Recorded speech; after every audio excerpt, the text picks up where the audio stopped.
It's time for a little Saturday morning fun time!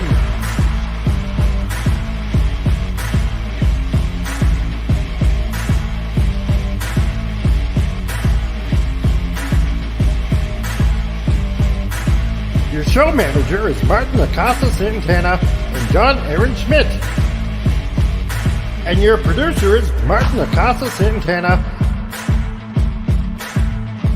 I'm your announcer, the Comic Relief Crusader. And now, your hosts, Tom and Gerry. Gary.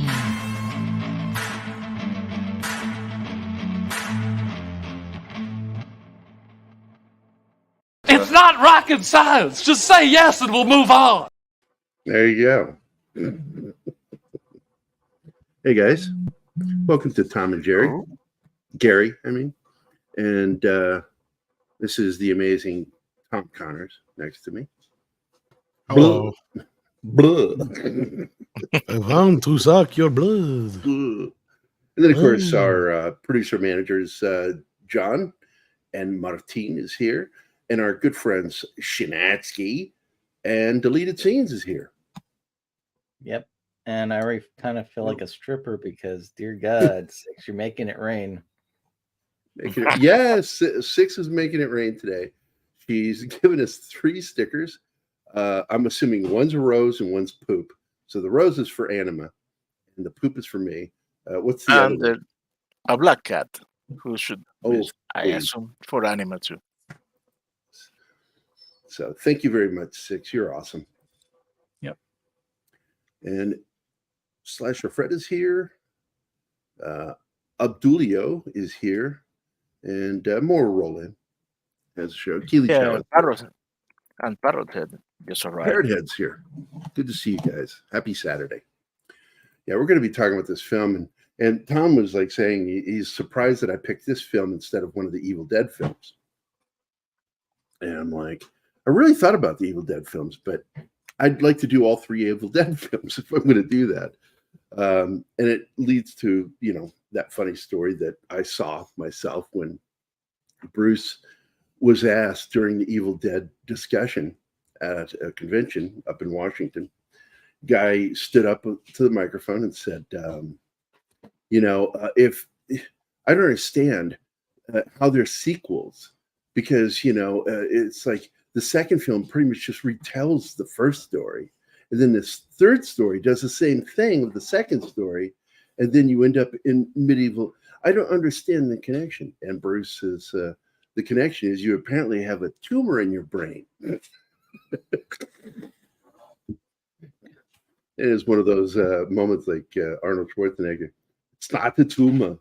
He says, you better get it checked because something's wrong up there.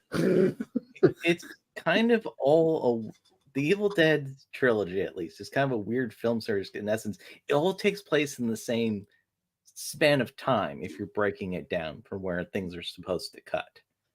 Like, basically, Evil Dead 1's supposed to happen, and then when the thing goes at Ash at the end, it's supposed to cut that scene Evil Dead 2 when he, it's the long take where he's flying through the air, falls down, everything else. And then, well, they also, though, in Evil Dead 2, they redo some of the things from Evil Dead 1. And they just wrap it up, and it's funny. And they do the same thing at the beginning of Army of Darkness. They wrap it up real quick. It's a quick wrap up, and so all 3 films are disconnected too, because, well, in particular, Army of Darkness is disconnected because it's owned by De Laurentiis.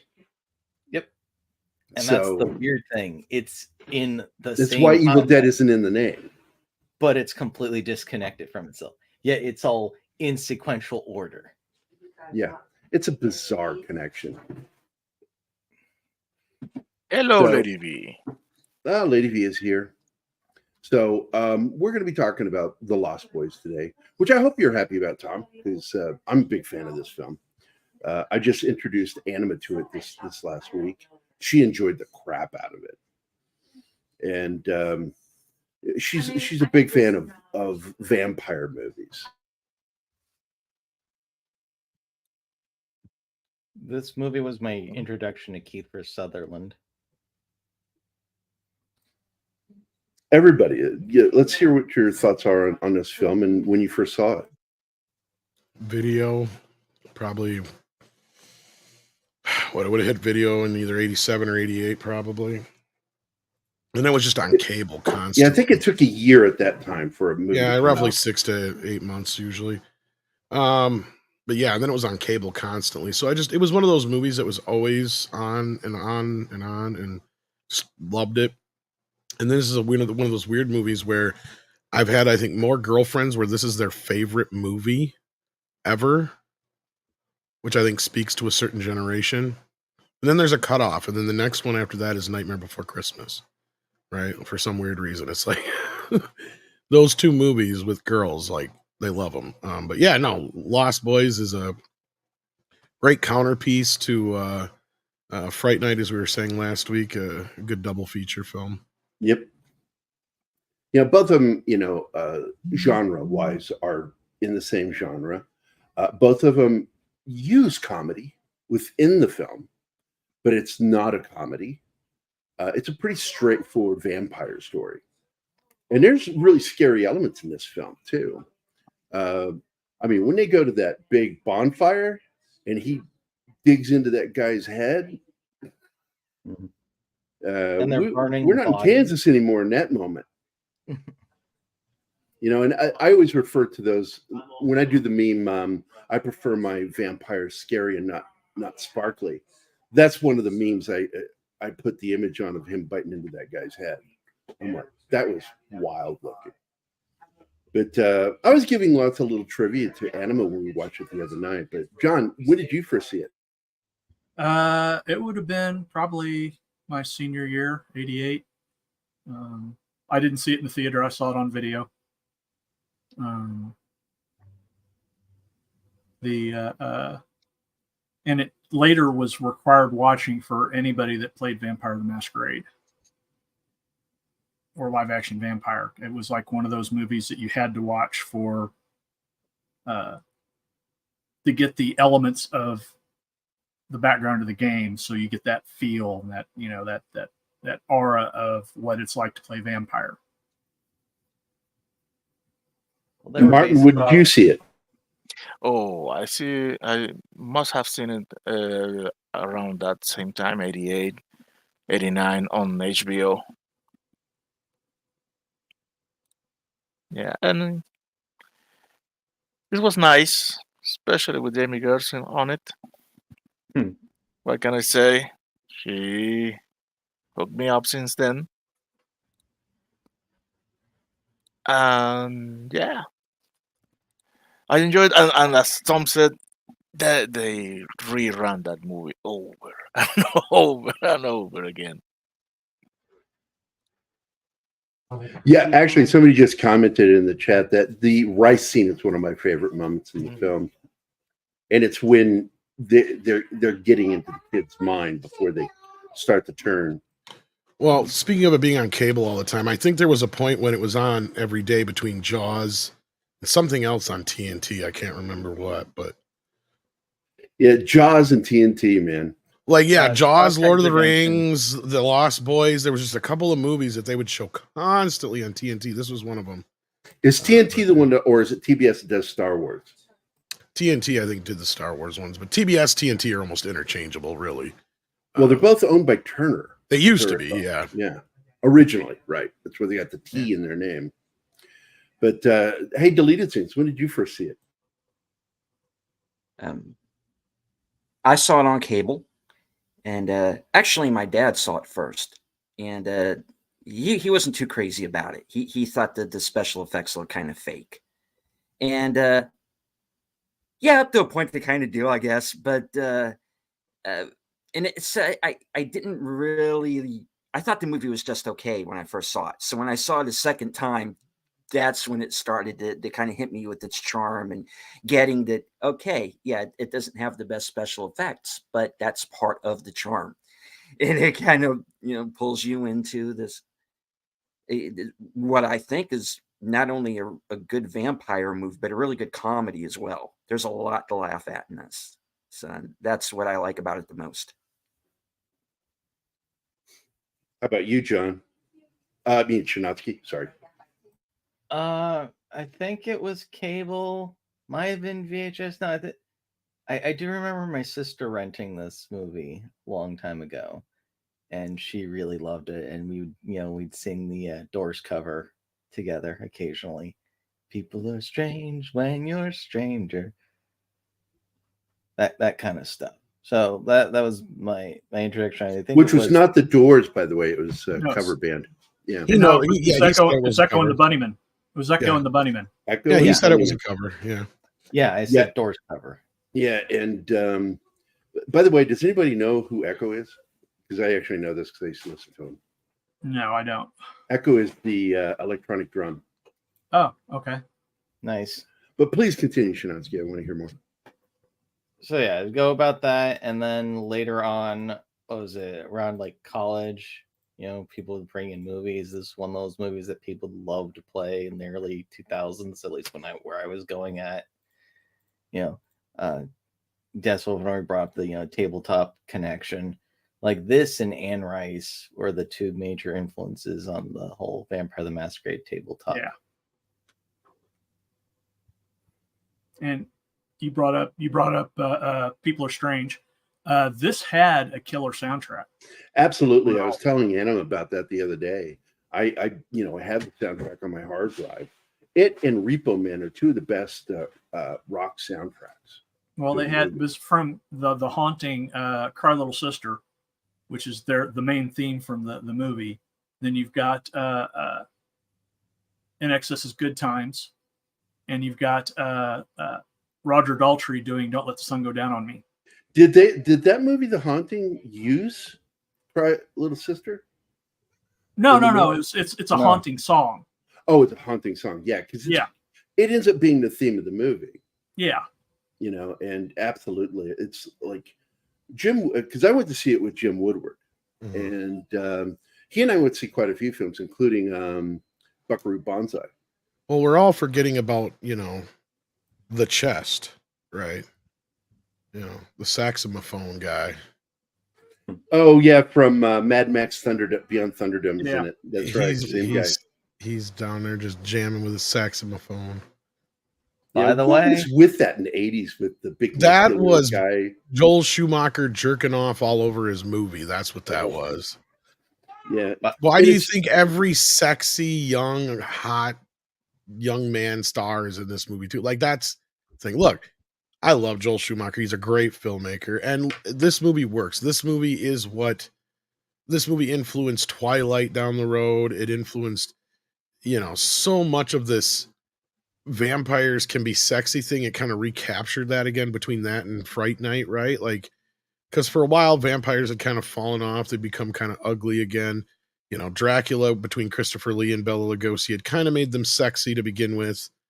And then between those two movies kind of brought it back to the idea that, yeah, wait a minute here. We've got this thing going on. You got, especially bringing the teenage aspect into it. And both films have kind of a Hitchcockian feel to it. Although this one is more so, I would say, like, Fright Night is more of a Rear Window kind of movie. This is kind of more of a pod people movie. And I don't know if you guys get what I'm saying, but it's usually like, the Stepford Wives, Invasion of the Body Snatchers, where you come into a town and you realize something ain't right. For the town, for Santa Carla, there's something wrong. Like something ain't right, and there's people being taken over by some kind of entity, and that's kind of where this. Yeah, because there's always missing people. You'll see. And it's not quite a pod people movie, but it also falls in that category because of that. Because you have Michael and his, brother and family and all that kind of stuff. They're coming to town and they're trying to figure this all out, and the brother becomes a vampire and shit like that. So it's a great little film, great little story. It's well crafted. I found myself, as a kid, always relating to the Feldman and Corey Feldman character and, the Corey Haim character. But now as an adult, I definitely fall more in line with, depending on the day of the week, either the grandpa or the video store owner. Like, teenagers piss me off. Like, and that shop still exists. It's a gift shop now. Yeah. But it's still there. I'm trying to remember his name. It's something Herman. Herman. Edward Herman? Edward Herman. Yes. And he's also, by the way, one of the actors who took on playing Herman Munster. He is, and he did a great job with it. Probably one of the best. Besides, What I knew him for is the PBS series or miniseries, Eleanor and Franklin, the story of the Roosevelts, and he played, Franklin. Well, and of course, for years you knew him as the voice of Dodge Trucks. I did not know that was him. Well, he even did some of the commercials after a while, but yeah, it's him flat out through for years, like shit. Up until his death, I think it was. 16? Yeah, I was gonna say not that long ago. Yeah, he died in 16. 2016, I think it was. Yeah. But by the way, one of the cool things about this film is, and of course, Diane Weiss too. But yeah. Oh my God, Weiss she's great as that quintessential mother. Yeah, like if you can't get Dee Wallace, you get her. Right, yeah. like a quintessential 80s mom for 35 years. She, because she was in this one. Was it Parent Trap? Or not? No, but she was in Edward Scissorhands. She's been Edward Scissorhands, and she's of course on the Mayor of Kingstown as the mother of the main characters. But she's always great. She always plays that type of character. Very rarely does she play much. What? Tom kicked himself. Okay. That's new. But there is a book out there. There he is. Mouse. There is a book that came out by Paul Davies called Lost in the Shadows, The Story of the Lost Boys. And when I was reading it, I found out that there was originally supposed to be an additional scene at the end of the film to underscore the final scene with Grandpa saying that great line. It's always, what does he say? That's always the problem. The only thing I couldn't stomach about Santa Clara, all the goddamn vampires. There are two great lines in that film. I mean, two great memorable lines. That one, and then the line with Corey Haim when he says, "You're a vampire. I knew it. You're My a own vampire. Brother's a shit goddamn blood sucking vampire." Yeah. No, shit sucking. Was it shit sucking? Yeah, I haven't watched it about a year. Wait till Mom finds. Yeah, wait till Mom finds out about this. That was so funny. But Corey Haim and Corey Feldman met on this film. They became best friends. Yeah, till his death. And I recall his was some complications from drug abuse, years of drug. Oh abuse. yeah. Well, they actually were in the sequels together shortly, I guess. I never watched them. Didn't want to. They're not very good. The second one's trailers look okay. The second one's just mostly a retread of the first film with Kiefer's younger brother. And go ahead, Shinatsky. The way the second one ends, basically, they had multiple endings for it. One where he was a normal human and they were going to team up, but it turns out he ends up being a vampire, and then they go to fight each other, and they were playing that for the third movie, but then he died. So literally, their relationship began and ended with the Lost Boys. And I think I think that's what's sad, because the third movie is the worst of the bunch, and then it kicks off with, at some point, Corey talks about having to kill his best friend because he turned into a vampire too, and his brother. So at that point, you have both. Was it his brother too? I think both of them had turned into vampires. So it's just Corey Feldman left in the third film, if I remember right. No, his brother's still around in the Frog brother's still there. Okay, yeah. But it's like a throwaway line where he basically talks about how he had to kill Corey Haim off. Oh no. They go like the point where they have flashbacks to it. He even puts a Superman comic on his grave. Like they actually do this weird ass. But I mean, they didn't have him there to film it, was my point. Like, so it was like this between movies thing that was like, dumb. I don't know. I haven't seen the third one in forever. The second one either. I have them, but they were very well. The first one has the distinguished because it was the first straight to video movie done by Warner under their new banner at that time that only lasted for like 10, 15 years. Like, I can't remember exactly what it was called, but it was a straight to video thing they had done. And that was their first movie. Their second one was like that Ace Ventura Jr. sequel. They did so a lot of these really bad movies that they made under this banner. I can't remember what it was called, but yeah. Anyway. I was going to mention what it was that they originally had a scene. They never shot it. That was supposed to, in the film, a post-credit scene, and for me, that I've always watched through the credits anyway. So every once in a while you would run into a film that had something additional at the end of it. Very rare. I'm still waiting for Skeletor to come back. Yeah, right. But in this one, it was shot of the same area in 1900, and you get to see a young Max before he became a vampire, and he gets together with what would become the Lost Boys. And it was supposed to be a post-credit scene at the end of the Lost Boy film. But I'm glad they end with Grandpa's line, because I think that cinches it right there. That they were trying to hide it from Grandpa, but Grandpa was aware. And if you go back and watch the film, watch his reaction to things. You could see Grandpa reacting to things throughout the film, including when Herman shows up at the house. Edward Herman. Max. The head vampire. Was he even there? I thought he left that one when he wasn't there that night. No, I think he was there the first time. Like he dropped her off or some shit like that. But I just remember he's really given Edward Herman the stink eye, Max. Give him the old stink eye. But basically, the movie is going to end with this scene where Max meets the Lost Boys, and makes them. So you find out they're about 100 years old or 80 years old. So I'm glad He's they left into it out. young, sexy men. Yeah, I know. Well, that's Joel Schumacher. I remember when Batman and Robin came out, and I told my daughter Zoe's mother, I said, I swear to God, I get one ass shot or nipple shot, I'm out of here. I'm not watching this movie. And they open with it. And I got up to leave, and she's like crying and begging me not to leave. She wants to see the movie so badly. And I'm like, all right. I sat there, and I was tortured watching that movie. I hated it so much. I don't know how other people feel about Batman and Robin. I used to hate it. I've come around to having an appreciation for it.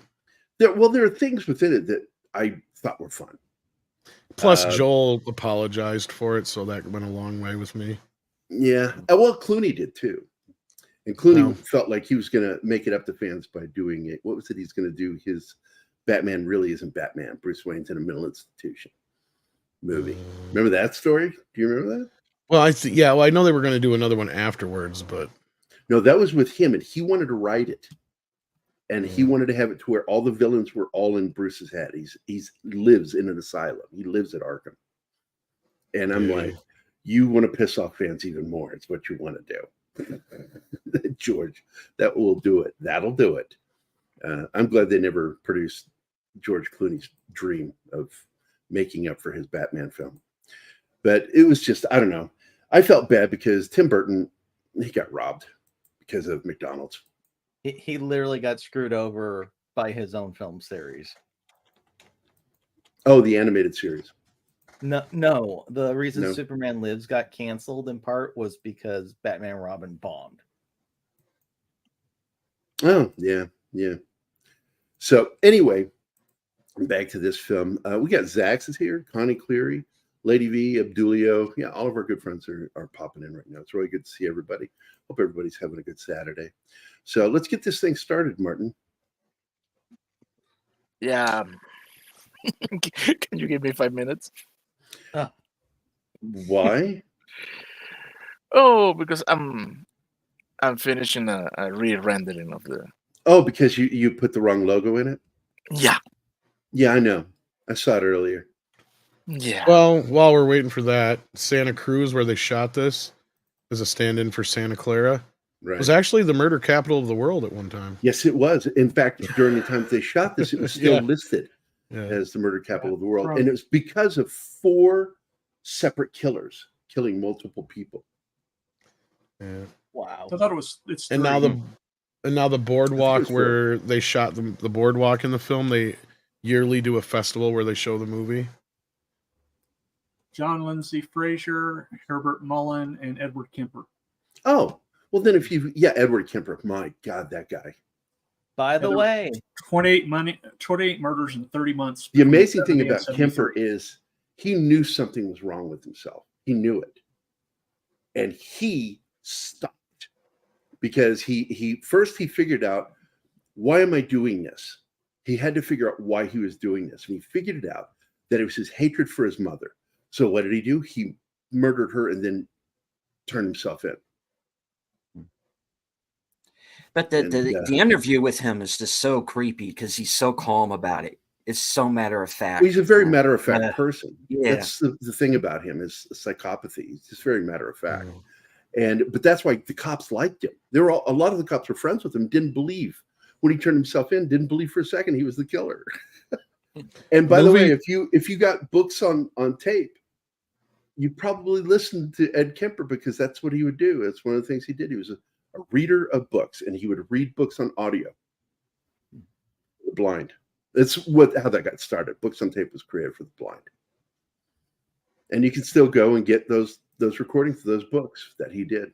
And I think he's still doing them.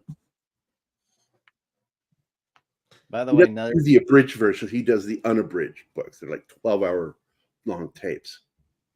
By the way, another thing, the saxophone guy, Tim Chiapello, just released a song with John Carpenter last month. Nice. Really? The movie only took 21 days to shoot. 21 days. It was a quick shoot. All the vampires die in different ways. Most people already know that. Because Schumacher had this idea that no vampire dies the same way. They even bring that up in the movie. Let's see, was there anything else here? I think one of my problems with it, Tom, that bugs me to this day, is when Max is invited into the house and they do the test on him with garlic and the holy water. He says, once you invite a vampire into your house, all those things lose their power. And I'm like, yep. I don't think that's true. It is in this movie. But that's their truth in this film. Lucy, of course, is inspired by the character from Dracula. The name is, obviously. Yeah. This Fright Night and Ghostbusters I refer to as the genre-aware trilogy because it's the point where there's elements of it, but it's not to the point of cracking self-aware jokes like where it went to with Scream.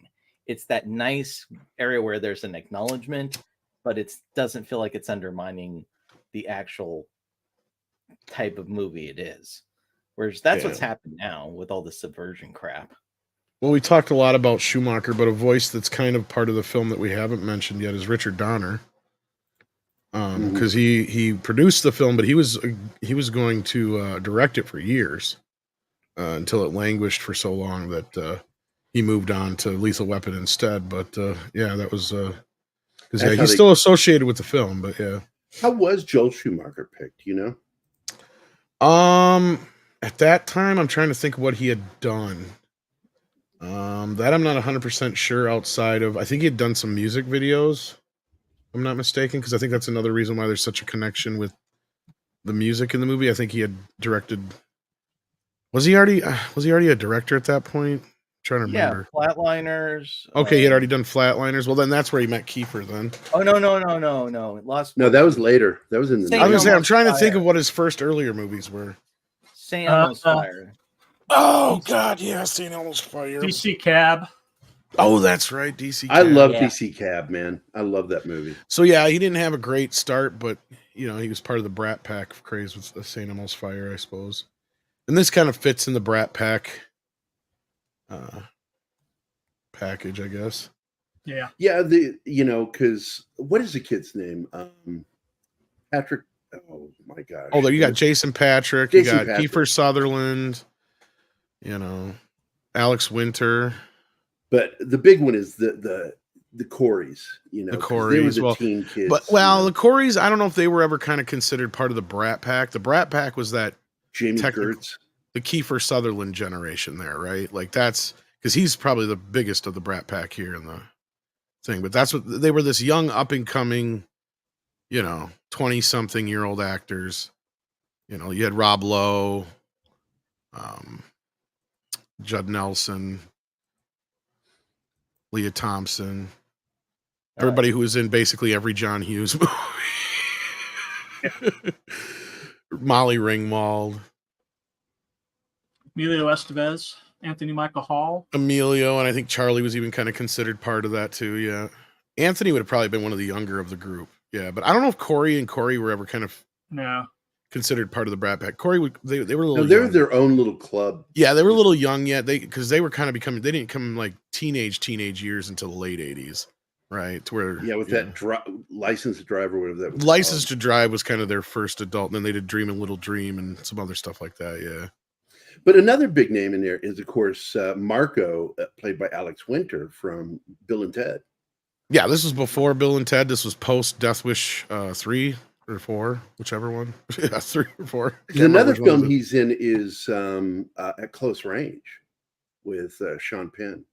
Yeah, I love Alex Winter, but he's went completely batshit crazy on the political front of things. But yeah, that happens in Hollywood. Yeah. But this sign always reminds me of Jaws. I don't know why. I could see the resemblance there. It's beachfront. It's got a similar color scheme. It looks like the sign from Jaws right there in particular. But maybe it was. Again, the soundtrack to this film, something else. Well, that's where I'm wondering if Joel didn't do a lot of music. I'm trying to remember. Because I know the music was a big part of this, and that's why Andrew Lloyd Webber tapped him to direct Missing Kids. His Phantom of the Opera movie. It's because of that. Yeah, it's a movie that I introduced my daughter to, and she will never stop watching. Oh, glory. But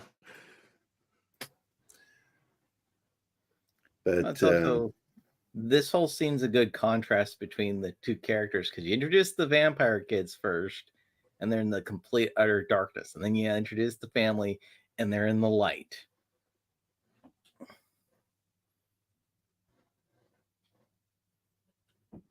Yeah, he is dressed more Californian.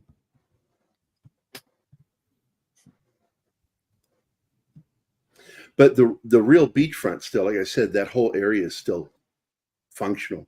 And the place that they used as the video store is still there. Still there. I think the comic book shop is still there too, but I don't know what it is. Well, I know the video store is a gift shop. I don't know what they did to the video store. The comic book shop still might be a comic book shop for all I know, but yeah. It's still there, that's all I know. I think. Last I checked. And Grandpa is one of those weirdos with all the wood carvings and antlers all over the place. You know, you see something like that when you're out in the woods. I've run into him when I was a paramedic up in Washington State.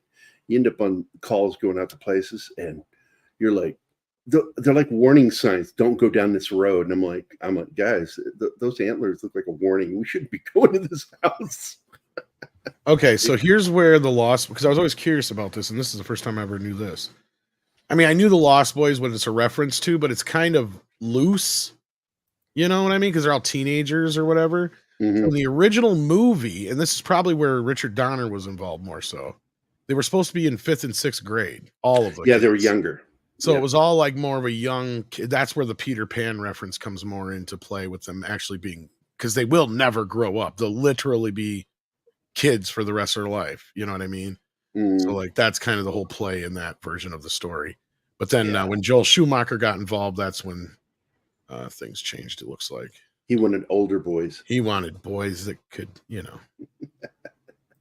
Well, I mean, he actually directed quite a bit, it looks like. Let me see here. Wait, was that before? Yeah, I mean, he did, you know, like Incredible Shrinking Woman, Saint Almost Fired, DC Cab, In Excess. I was going to say, I thought he had done some In Excess videos. I was trying to remember. He did the Devil Inside video. That's the big one he did. Yeah. That's where In Excess isn't the lead singer's involved on the soundtrack and shit like that. Yeah.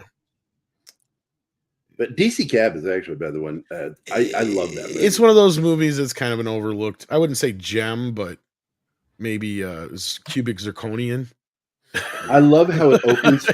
It has a Star Wars type opening where. Well, it's got a hell of a cast. That's the thing. It's like Max Gale, Mr. T, Mr. T, fucking Bill Maher's in it. Like, yeah, I think he only did a handful of movies. It was like almost every famous comedian and or like when you get like Mr. T and certain ones like just kind of like personalities all crammed into this movie.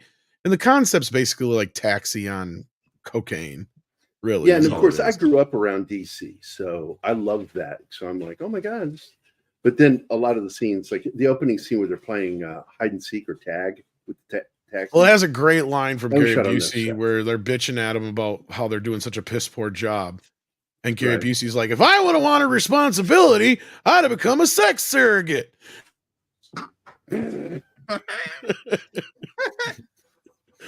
that was pre like accident Gary Busey too. So he's just yeah, he was crazy, but he wasn't mental like he is today. But there's the guy right there, the saxophone guy. There's saxophone man. Yep. Yes. He's got his own Facebook page. No way. Where Yeah. Dude, he's got action figures. This is like one of the most amazing things. It's like one shot fame.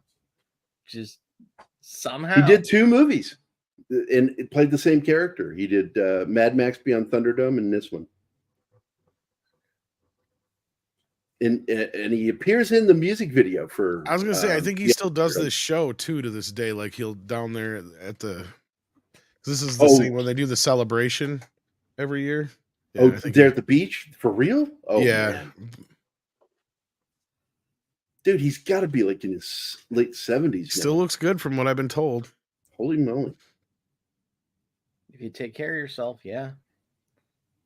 Now, one thing that you Maybe find he's out a vampire while watching the film is that she is not yet a vampire because she hasn't drank yet. She and the little boy. And as I recall in the story, I thought the boy was already turning though. I can't remember. I don't think because he comes out with little fangs and the whole thing is though that they can be cured if they get the head vampire. Right. And they think it's Kiefer when they find out, the twist at the end, but yeah. But which you see coming from a mile away. Even as a 7 or 8 year old, when I saw this, I could see it from a mile away. But yeah. Her name was Star and the kid was Laddie, right? Yes. Yeah. Yeah. And but I want that standee for National Lampoon's European Vacation. Yeah.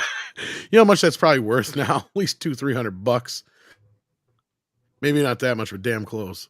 Yeah, I love this whole video store. I'm like, oh my god, so many things there. Like, oh, that little RCA dog. Yep. There's not Keanu Reeves. It's funny that Keanu didn't manage to end up in this movie too, because this would have been at the same time period he was kind of coming up and coming. Right. Yeah. Well, around this time, I think he did River's Edge, wasn't it? Something like that. Yeah. Yeah. I guess the significance of Edward Herrmann playing this role and then later playing Herman Munster was they originally were thinking of Fred Gwynne for this role, but of course he was way too old. That's funny. I love the padding in his jacket. But you can see they clearly had a type in mind, or at least the Schumacher did, yeah. It's definitely the 80s. Yeah. This is actually for the time period. This movie has some of the better fashion, I guess you could say. Like, I mean, this scene here where some of the shit they're wearing is kind of gaudy. This stuff kind of reminds me more of early 90s. More missing signs. Yeah, well, it's directed by a gay guy. It better. Well, of course, he was ahead of the curve, right? Yeah. But I mean, I like how all the characters are really, and this is, the benefits of having somebody who is, let's say, of the homosexual persuasion and does pay attention to this. These characters are costumed very well. Of course, that's also down to the costumer as too. But I mean, they have an influence over that and how these characters are portrayed. And love or hate the bat nipples, Schumacher sure knew how to put his actors in outfits and costumes. I'll give him that. I mean, they all have personalities. Also, was it Corey? This one, he was it Rambo, I believe, is he showed him. It's like you're basically reenacting Stallone. And that's why he has the den on. Yeah, he's basically Rambo. Yeah. Yeah, this is actually. And then the other brother's more like a Chuck Norris kind of type. Right. Yeah. I wanted to come back to this question here by Abdulio. Do you think the Frog Brothers actually knew vampires were real? Yes. But just never went on the hunt, or were bored kids influenced by their comics? No, I think they're real. They act like they clearly know more about it. And I think it's reinforced by the final line about vampires from the grandpa. from Grandpa. Exactly. Yeah. So I think that, they're well aware that something's going on. Now, have they ever seen one? That's a different question. Right. But I mean, they're well aware enough that they get most of the rules right. And, they know to kind of pick up on the telltale signs. And I mean, you live in an area like that. I mean, that's kind of what it feels like. And that's where I compare it to like a Pod People movie. It's like one of those underground secrets that everybody knows, but nobody ever does anything about. Right. That's another thing. I don't think there's hardly any cops in this movie ever. Yeah. The only show real any cop you cops see either. is the security guy. Yeah, I was gonna say there's like never And he's any killed authority at the figures beginning. whatsoever. So like that's another thing I noticed. Like, so you can kind of in your head, in your mind, like kind of go like, yeah, the Lost Boys went and killed all the cops probably so they wouldn't hassle them. And the only time they ever get hassled anymore is by Edward Herman, and that's it. He's the only one who has the balls to hassle him because he can, But yeah. Yeah, it's Were you the saying, kite Shanatsky? scene, by the way, that told me who he was. I'm like, oh, he's involved. That was. I love this bit too. Well, oh yeah, that's it. This is about as close as I like to get to town. He's, you ready? Let's go to town. Okay, and then he gets out of the car and he goes, "Well, that's the closest I want to get to town." And that's foreshadowing too. His general hatred of the town because. Well, yeah, it's kind of in a weird way, kind of telling the grandson, "Stay the fuck out of that town." Yeah, there's so much foreshadowing with Grandpa.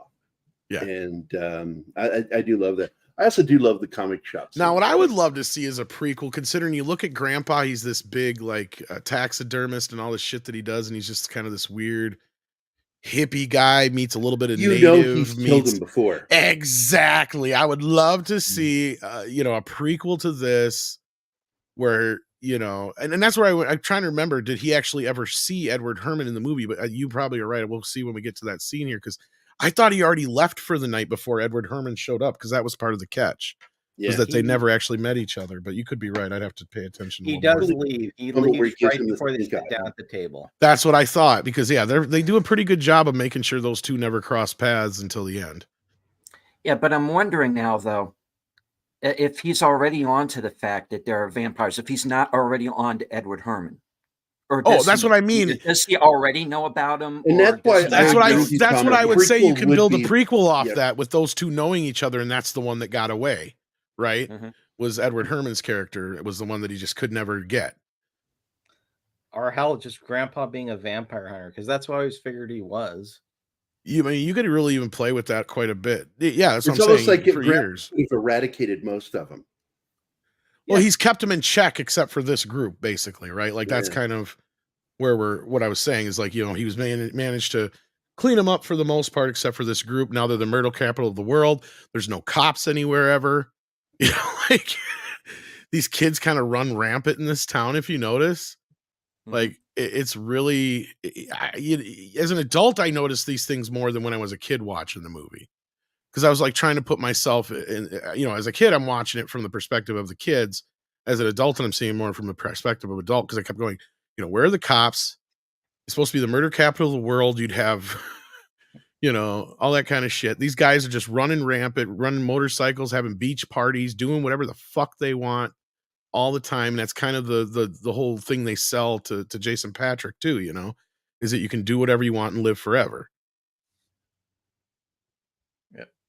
And you'll always be young. I mean, of course, that harkens back to the Lost Boys part, but yeah. And by the way, Slasher Fred just brought up another good reference with Corey Haim's Silver Bullet with Gary Busey. Great movie. I actually really love that film. But Jason Patrick, I think, was definitely somebody picked by Joel Schumacher for this part. But I always felt bad for him because it felt like his career never really took off. Because he got that stinker of Speed 2. And he was in the movie, was it Blow? He was in one of the movies about cocaine. Rush, that was it. But his career just never took off. Well, and he's a really good actor. I think his big mistake was doing shit like Speed 2. Was huge career ender. Yeah, that I think was his big, because he was kind of on that even hurt Sandra Bullock for a bit, for a tick. But Jason wasn't as bulletproof as she was. You're right.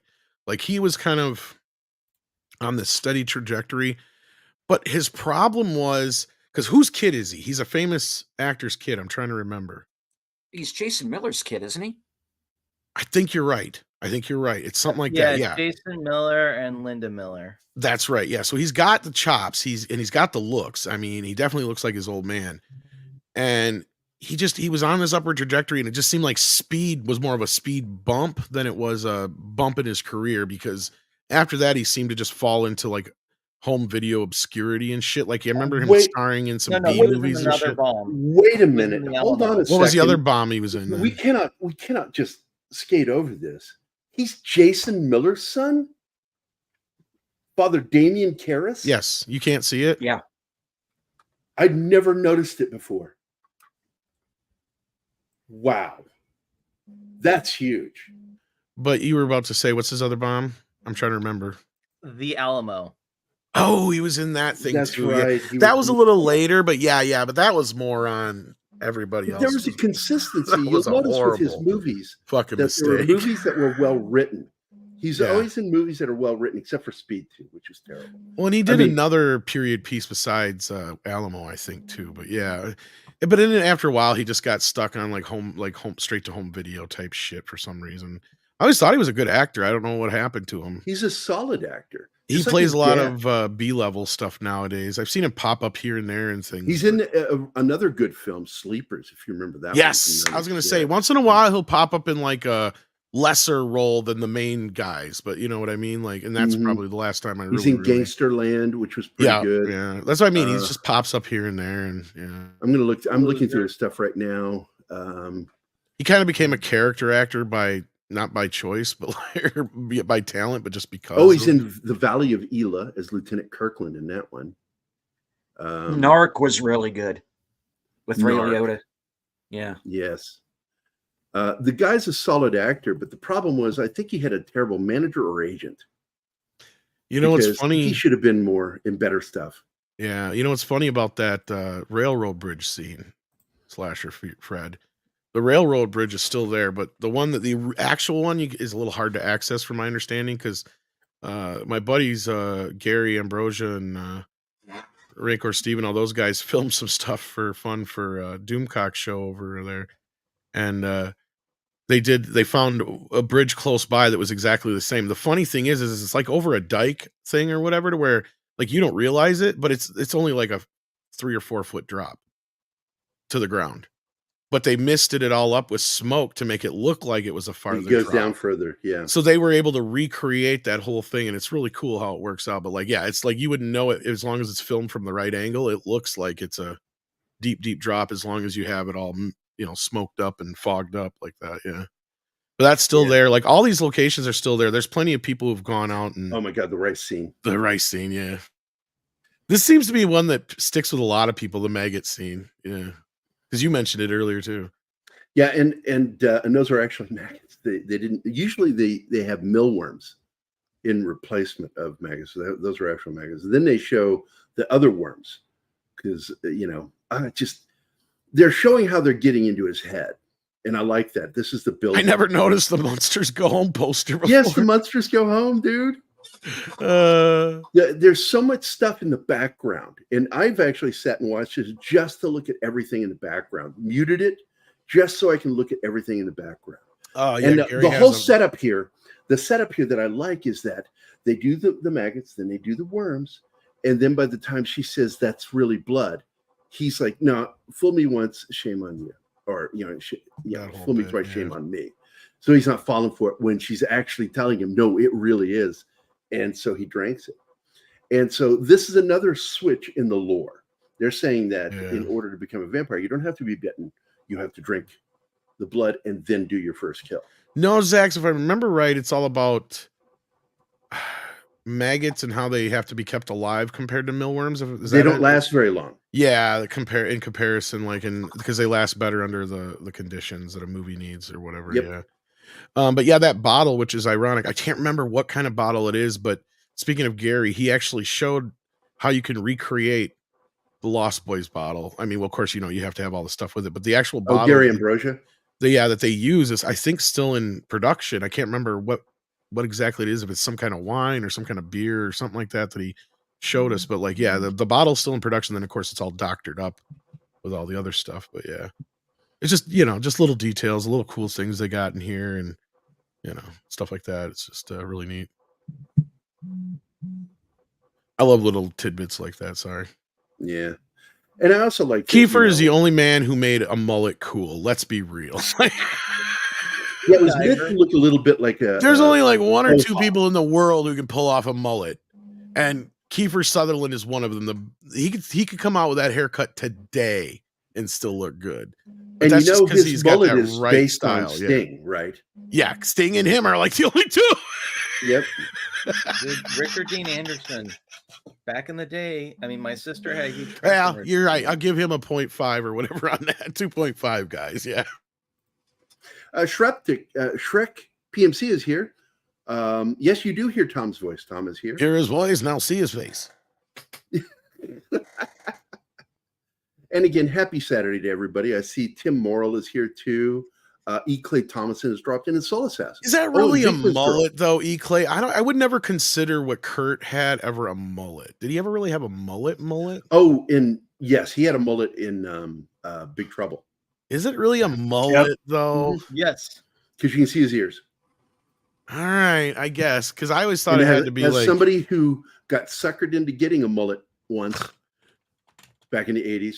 Oh yeah, most guys had them. I never did, but I hated it. I'm like, no, cut my hair. I don't know if I could consider that a mullet. That's not short enough on the top and sides to be a mullet to me. I could see the logic, but I mean, if this is a mullet, this is a very casual mullet. Oh, the one that Kiefer has? No. That Kurt Russell has in Big Trouble in Little China. That's what I'm saying. I don't ever remember Kurt ever having quite a full-on mullet before. Yes, it's a mullet here. I'm going to show you. It's a mullet-ish, I guess, but it still covers the top of his ears, and it's not cut down or flat topped. I don't know. I guess I don't consider that quite the mullet style. It's just not Joe Dirt, okay? Oh yeah, Joe Dirt. That's Joe Dirte. Joe Dirte. But yeah, Solar Babies. I remember Solar Babies. It is kind of a mullet. Oh, what happened? Kind of, but it's more of a comb back mullet than. See, his is the flat top mullet, the classic style. But we're not going to sit here and argue about mullets for 20 minutes. I think that widow's peak on him is a hairpiece. I don't think that's his real hair. I'm not sure on that. That's clearly though to There's just a couple emulate of shots where it Dracula. Looks like, now here's a guy that wears a hairpiece is Jason Patrick, because he lost his hair. He went bald on top. He went totally William Shatner at the age of 30. I have a mullet wig somewhere, E. Clay. Tom is a mullet purist. I like that one. And here's the bridge scene that we were talking about just before, of course. Oh my God, he wakes up and of course, I'm watching a scene in Anima. The only thing she says is, his shoes are on the bed. Gross. He what on the bed? His shoes are on the bed. Oh, his shoes. And I said, he's also completely filthy and pulled up his sheets on the bed too. And that's gross. I don't know what's going on. It's my phone, and it's just constant, nonstop. I don't know what's going on. That's why I just turned mine off. I think somebody's trying to get hold. Yeah, I'm doing that right now. This and Once Bitten are one of the few movies I can think where they kind of do vampires as an adolescent coming of age story as well. Right. Yeah, because usually that's more associated with werewolves. You're right. Yeah. And what's funny is Once Bitten is one of the posters that was in the background in the video store earlier too. You might see it again. But yeah, no, that's a good point. Because at that point in history, like I'm trying to think. Because even, oh my God, it's Real Wade Nation who keeps messaging. Okay, he's the one that's setting my phone off. All right. But like I said, if you go back and watch this film and just look at everything in the background, there's so much stuff going on in the background. I really like that about this film. Well, and here's where he's going to head out before Yeah, that's what I He thought. puts Windex He's on. got his big dates. Yeah. He puts Windex on. Yeah, Windex. Yeah. And there's the setup. You can see the stakes in the car. In his car? Yeah.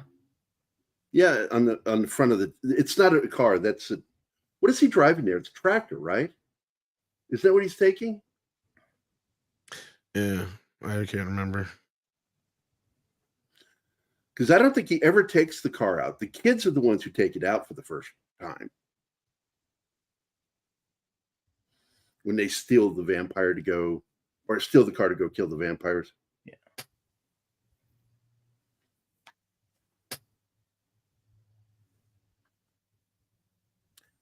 I can't get past that. That's Jason Miller's son. I never made that connection. That makes him Jackie Gleason's grandson. Yep. Wow, dude. Wow. Royalty. Because his Hollywood mom's the royalty. daughter of Jackie Gleason. Wow. You learn something new. I like it when I learn something. I really do. So often you guys will, because Tom will do that.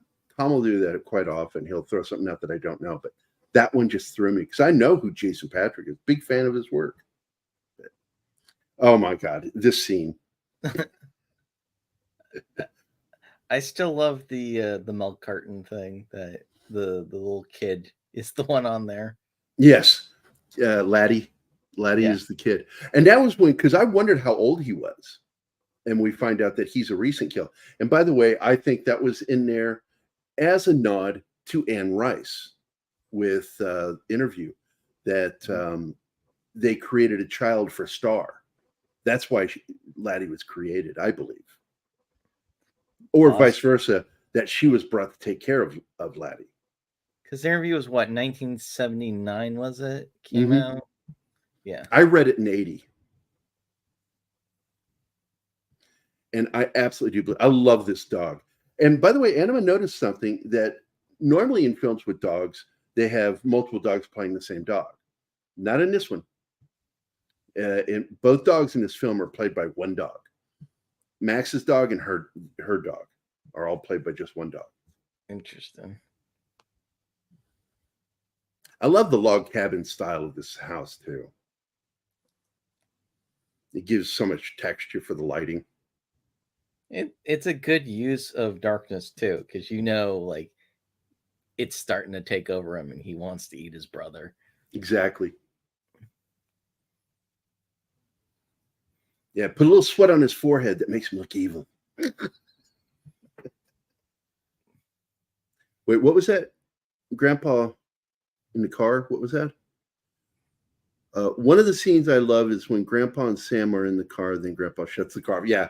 So that's the closest I want to go down. Yep.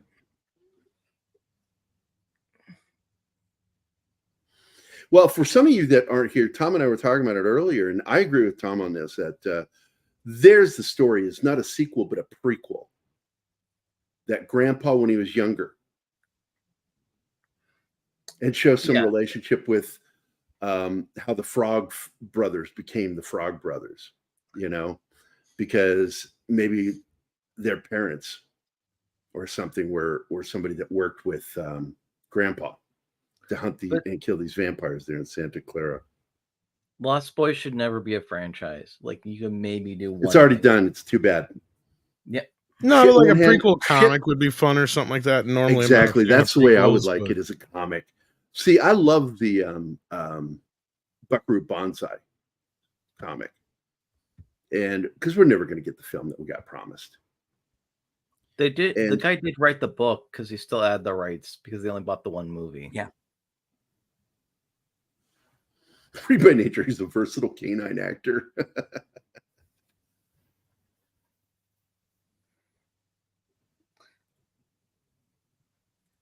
That's what I said, Anima. Don't correct me when I said it exactly the way you meant it. Girlfriends. I've got to correct you, even though you're exactly what you said. I hear it in her German accent.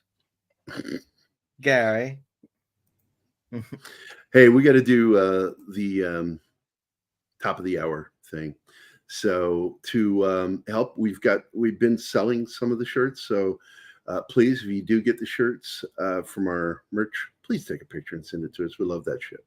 So here you go, supporting the channel. Hey, I don't know what Pop Culture Minefield is, but I love my shirt.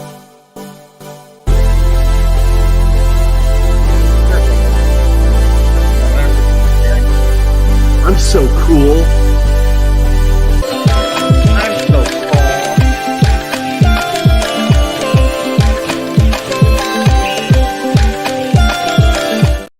Yes, the link is in the description. So right below the video, if you do want to try out some of those shirts, we're going to get some more out there. At Teespring, we've got some of my original art too. So you can get that on shirt. Anima Confusa, you said one dog for both roles. Jerk. Yeah, I said there was only one dog for each role. And she says it a different way, but says the same thing. And I'm like, oh my God.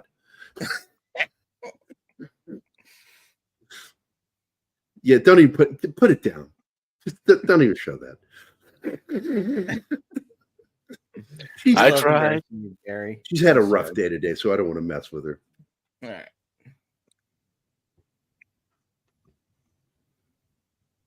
To the Lost Girls. That's what they do. They think, well, what we'll do is we'll gender bend it, and that'll make it really good. Yeah, Hollywood people today are so stupid.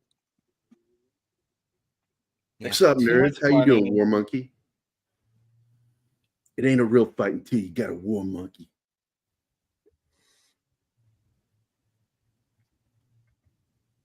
They were going to turn into a series, and it was so bad. The pilot was so bad that the studio network canned it. It was Lost Girls anyway. Yeah. And they never did shoot another remake. It just didn't work. It's one of those shows you'll never see, thank God. You know why they can't also do it today? Because think about The Lost Boys.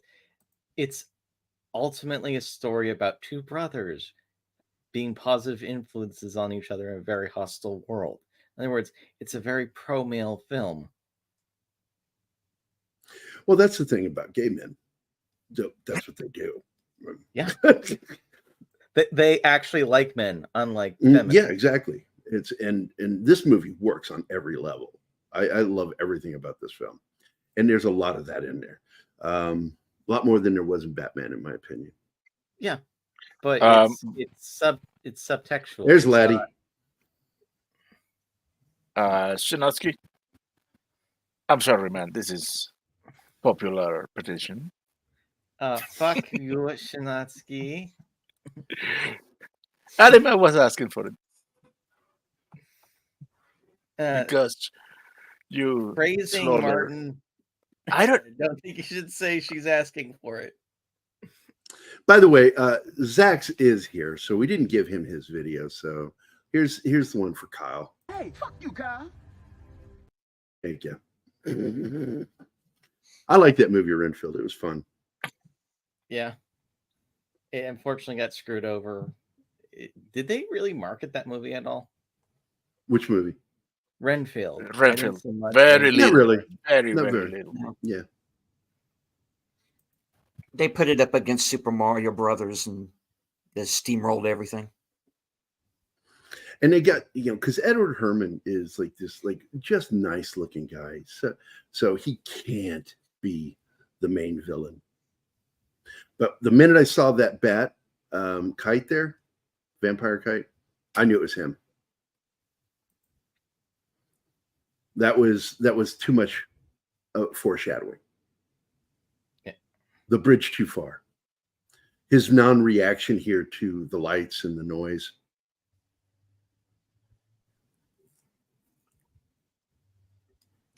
Well, I think in that scene they were trying to use it as a misdirect and maybe play him off like he's going to be the Van Helsing. Like he's going to be a victim, yeah.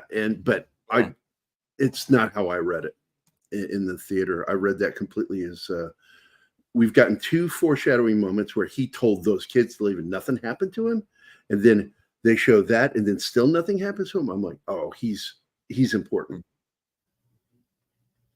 Yep. And now the become a man scene, which what used to be one of the things that they do back in the day. You know, you're a boy, and then you have sex, you're a man now. And I got to tell you, every teen, I was, in my early 20s when this came out, we had a thing for Jamie Gertz back then. Oh, Yeah. she's beautiful, man. I always felt bad for her when she was in Twister. Because I thought it was disrespectful to her, the way she got treated in that film. It's the sad truth of the industry. You're hot 1 minute, and then just some people, they drop you like a bad hammer. And it felt like that was what was done to her. It's like when she wasn't hot and 19 anymore, they just kind of like didn't pay any attention to her. Yeah, kind of like movie producers with Corey Haim and Corey Feldman. Which that's one of the saddest things about these movies in the 80s, knowing what was happening to them. Ooh, he's got an earring now. He's become a metrosexual.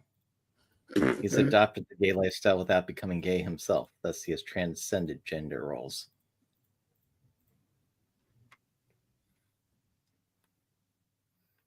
During rush hour.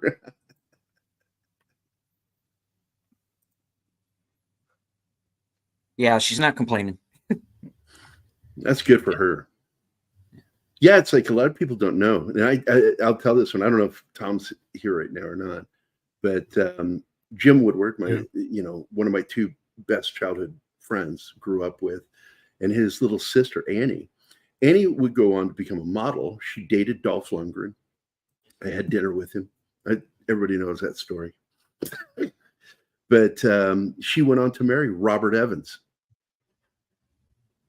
She's his widow, the great movie producer.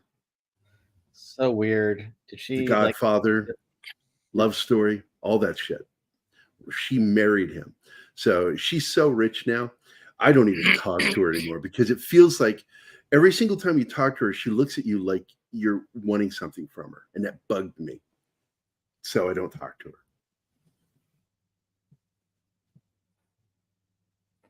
That's got to be the thing that sucks if you have a shit ton of money. You can't trust if most people around you actually want to deal with you, or they just want to get to you to get to your money.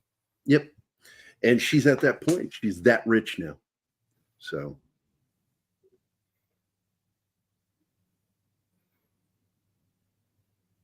War Monkey, my dad is Robert Evans. Not joking.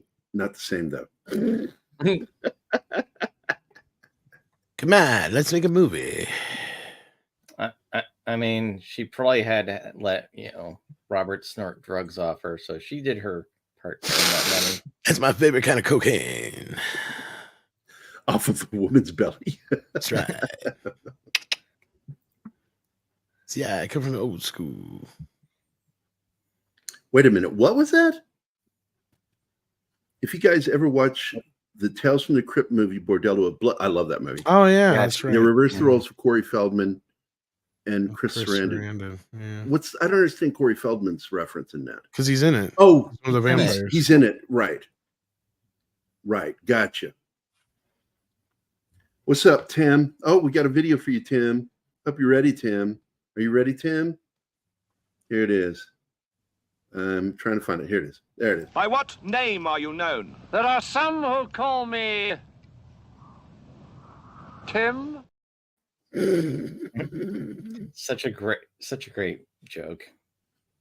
I'll never get tired of that. The way Cleese delivers that line, like he's not sure. Is that a good name? Tim? Still the Killer Rabbit's still one of my favorite comedy bits ever. I'm going to look at something because one thing I've never looked for with this movie is if there were any crazy credits on it.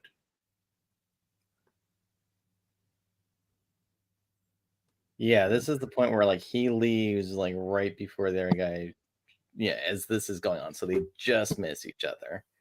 So it's like they're getting closer and closer as the movie goes along to meeting. Oh, that's right. That's one of the things in the credits, that they give credit to the poster in Sam's room of being from Breakfast Club, but it's not. It's 16 Candles. Yeah. Which had Jamie Gertz in it, by the way.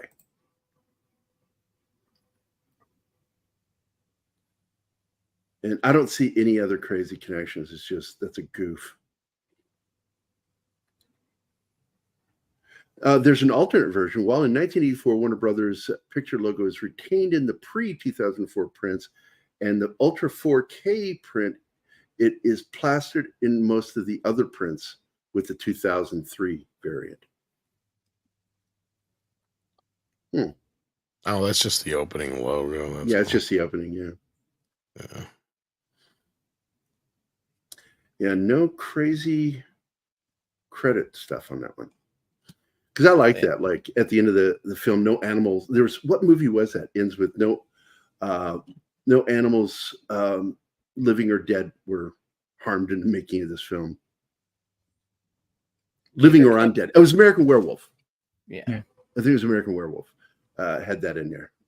Living or undead. Tim Morrill's here. What's up, buddy?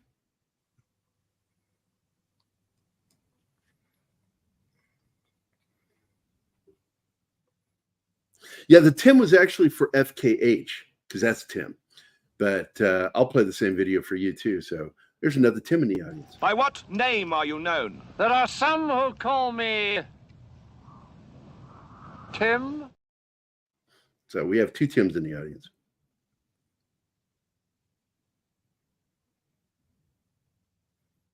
Yeah. I always love that. I always love when there's scenes that can work on two levels. This is like, a very obvious one. Now, it seemed like he was upstairs and going into his room, Grandpa, in one of the scenes with Edward Herrmann.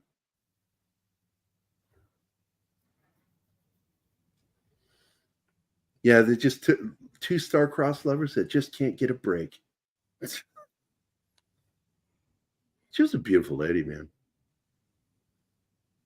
But she had that mom look. There, see? Yeah. Giving the stink eye, Tom. Did Tom see that? Tom, I hope. Oh, yeah, he just won't have dinner with him. That's why, yeah. Okay. But he gives the stink eye to him. Well, if he does, if he is aware, he's aware there's nothing they can do now that they invited him in, too, yeah. And that's a weird change in the lore, because holy water and garlic should still work on you. But he says they don't, because once you're invited in, you lose all your power. And I'm like, well, that's you. What about the items? I guess because he's an elder vampire. That's what I assumed was going on, is that he had, what do you call it? Where tolerance. Your skin, tolerance. You're a little more leathered to it, so it doesn't hurt you as bad. You can last longer in sunlight, whatever. Yeah. Because there's another vampire film that I do want to do eventually. We won't do it during Halloween. I don't think there's going to be a way to do it. But with Bill Pullman, Lance Henriksen. Near Dark? Near Dark. I love that movie. Yeah. It goes a little off the rails in the third, but the first two acts are Oh my God. That movie is so off the rails, especially with the gore and violence.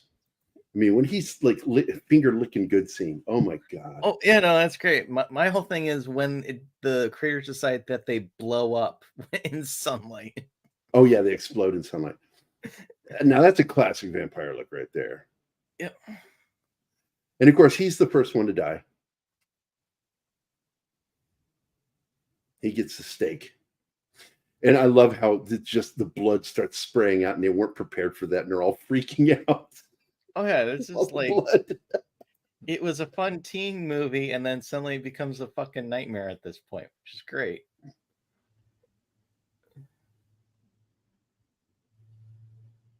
And that's true too, Anima, because that's brought up in Fright Night. That not for the holy water, but for the cross to work, you have to have faith in it. Yeah, then also, why does the Holy War work on the others? And why are they able to get in if they haven't been invited?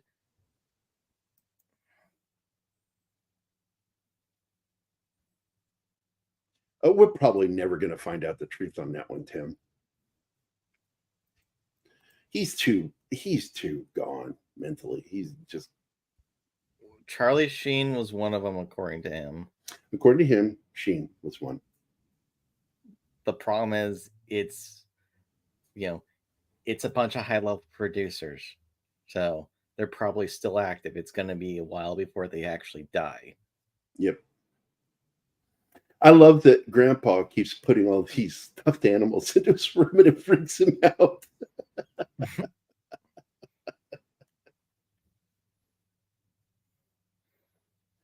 Yeah, this is, he's freaking out about his brother. Yeah. Also, in since you like Jung so much, in Jungian terms, this movie is basically about Michael coming to terms with his shadow and Shadow accepting self. himself. Shadow self. Yep. Which is what Kiefer's character is. And also, not to bring up your girlfriend, but his anima, his star. Yeah, Star was basically just bait for him. Yeah, there are things that mirror him as a character because he goes through the real arc of the story. And then she admits that he was supposed to be her first kill.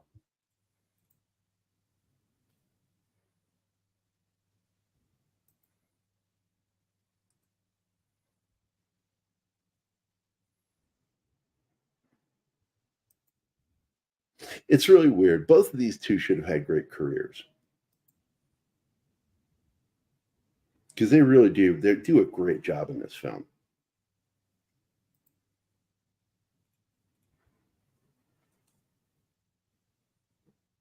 That's a pretty creepy freeze frame, though. That out of focus thing. Well, he's like laughing at her in spite. It's out of spite. That is a good line, though. Don't kill him until I get back.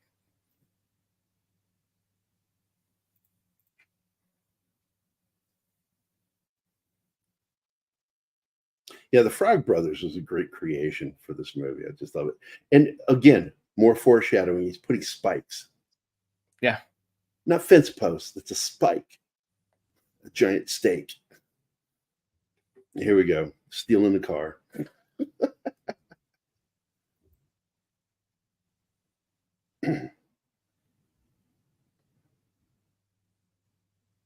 Was this one of the areas they also used in Goonies? Like when they're... I wouldn't be surprised. It's because you see a lot of these same locations in other films. Like every once in a while, I'll catch the bluffs, the cliff bluffs on the ocean from The Howling in other movies.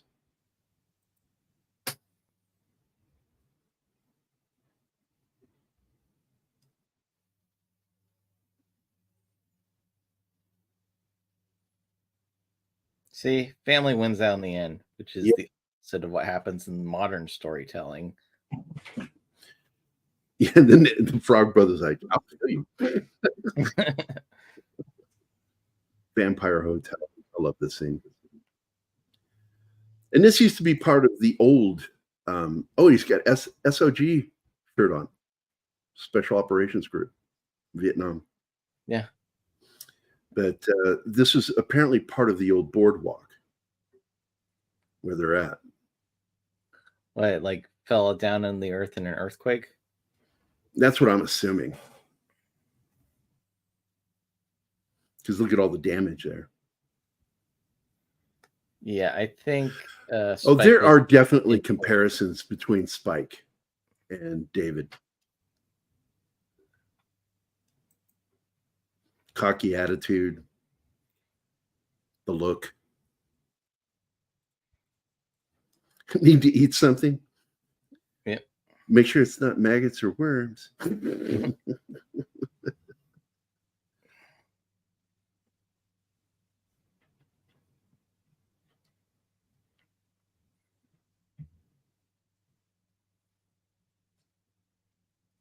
and he's trying to get Laddie and Star out while they go up there to go kill the vampires.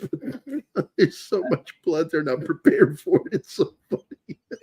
It's a great scene because ultimately they're putting on this thing and they think they can, and then immediately when it happens, they realize how They over scream. They scream. Yeah.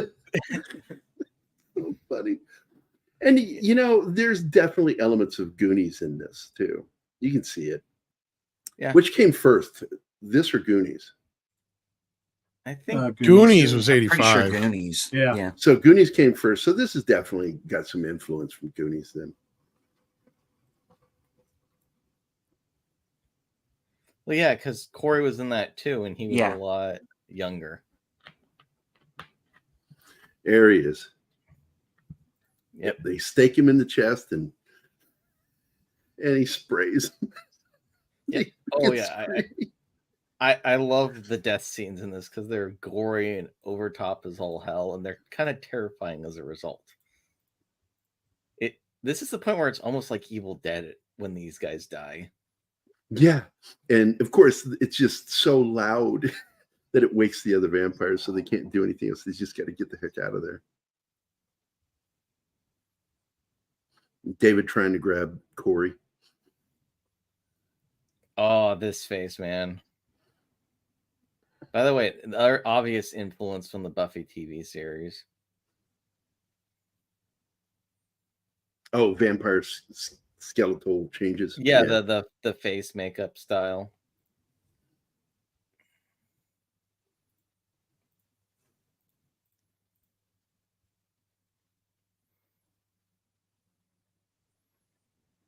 And even with this movie, the characters are smart enough to go, hey, if we're confronting a vampire, we should probably do it during the day where we can retreat. Yep. Instead of in the middle of the fucking night. No, the worst movies is when you see them and then they turn to look to see the sun about to set. We must work quickly. Why would you not go in the morning? Give yourself. Why did you wait until near dusk?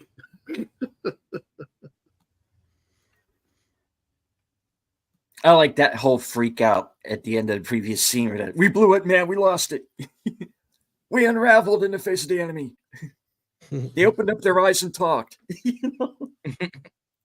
Yep. That's what makes them funny characters. Is the whole setup and payoff. They're like, yeah, I'm going to be a badass. Runs away. Yeah. Now there is one big goof that's getting ready to come up. When you see the Lost Boys going to go avenge themselves on this family, they leave the castle, the cave, barefoot because they've been hanging. But when they land at the house, they have shoes on. Yeah. And it's just something you notice. They stopped at a Buster Brown's on the way. Yeah. They killed some hitchhikers on the way, took their shoes. Oh, they're Kiss of the Spider Woman with John Hurt. Nice. Or William Hurt, sorry, William Hurt. And Raul Julia. Very good film. I love this. They just go into the church, they just put their water things in there and they just take it. Everyone's just looking at what are you doing?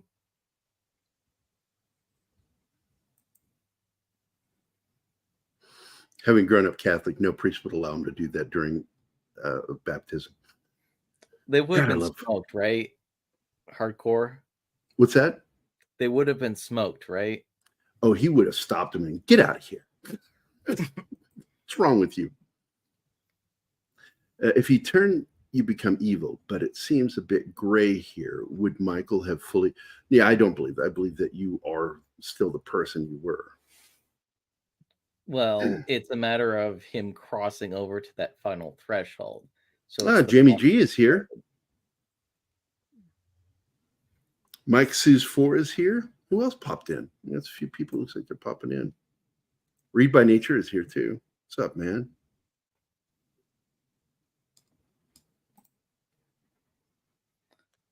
Magic Hour. Yeah, there it is. I always love these kinds of shots where they do the time lapse on the sun. Yep. And then they come flying, dropping and flying out. Yep. And then there were 3. That was the pole they were hanging on. And so they sleep like bats, is what they're saying. So they sleep like bats. Yeah. Doesn't the blood rush to your head if you do that in real life? Like, it's really hard to.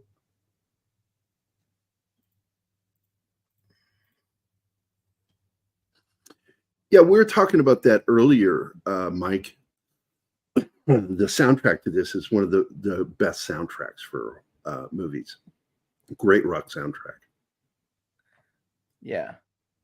Like, even like Lost in, the song Lost in the Shadows, all the stuff that they wrote for this movie fits. And very importantly, it's great on its own. That's one of the things I miss from older movies. Well, they knew that the biggest audience for this is going to be young people, not children, but young people between their late teens. And the movie came out in the height of MTV as well. Exactly. And so tying music in with the soundtrack of a movie is just smart business. And this was done after the heavy metal period, because that was when they did it wrong. And Tom knows the history of that, because that's why, it took so long to ever be officially released, heavy metal, because of the damn soundtrack. They paid for certain rights, and they weren't able to release heavy metal, the animated film by heavy metal, as a movie for a long time because of the lack of rights. On video, you mean? The price that it was going to cost them was just not worth it. And they waited long enough to eventually they were able to do it. It's because, like, I was working on one independent film, and we wanted to use a song by the Ink Spots. This is like the 1920s, 1930s music. $10,000 to use it in an independent film. And we went, no, that's okay. No. Like, what's a decent price for using a song in a movie? Like, anywhere between $1,000 to $5,000, because you're not going to use the whole song usually. You're paying for the rights to use a portion of it. Yeah. Oh wait, what was that? I wanted to read that again. Put that back up. It depends on the writer. Master vampires typically have immunity their servants don't have. Example, director, they can walk in the day with with protection. But yes, he was able to walk around. They show that in the movie. I like that. As long as he's wearing a condom, yes. The Frog Brothers.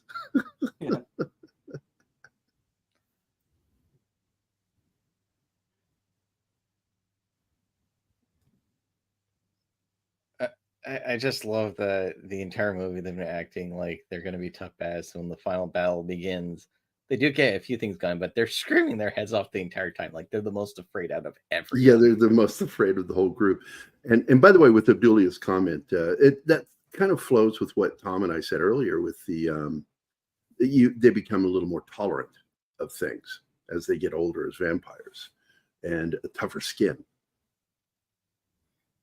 Yep.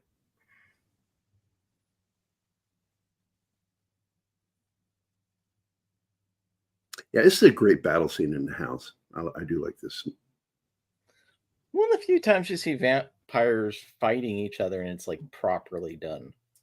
Because usually, even like Underworld, it's usually just like it's a normal gunfight. It's just people are able to take a few more bullets.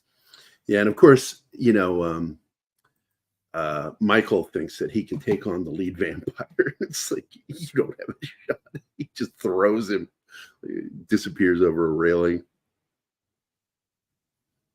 Yeah, I think this is their first hunt too. I don't think they've known about it. They've been preparing for it, and this is their first battle. Yeah, I got that. It was obvious that they had never had to deal with vampires.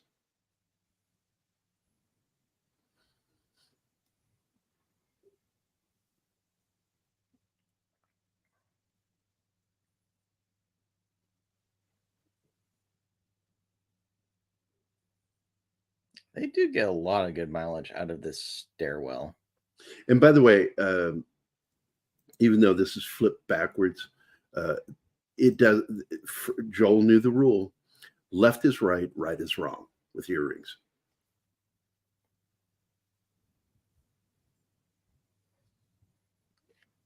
Yeah, there's Laddie. He's starting to vamp out. Yep.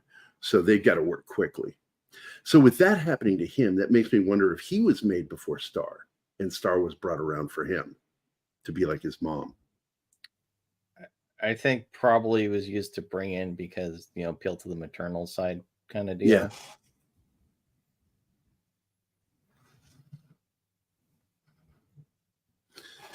Was there a novelization of this? Probably. Probably, Let's yeah. check. I don't know if there's any significance to it. Well, there's so many nuggets in those things because they're usually based on the first shooting script. Yeah, but again, unless there's some major difference, then usually. Yeah, old ass book. Yeah, you can buy a copy for $252 on thrift books.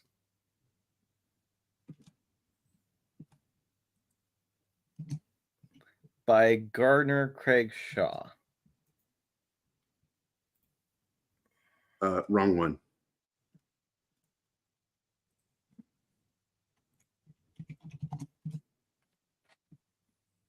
I'm gonna have to go to Amazon.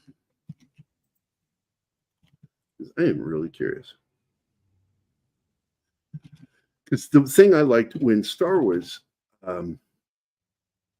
started putting out the books for each film, the like Empire Strikes Back and Return of the Jedi, you got things in the book that weren't in the film, and I liked that. Oh man, on Etsy you can buy a replication of the milk carton with the missing for Laddie. Really? Yep.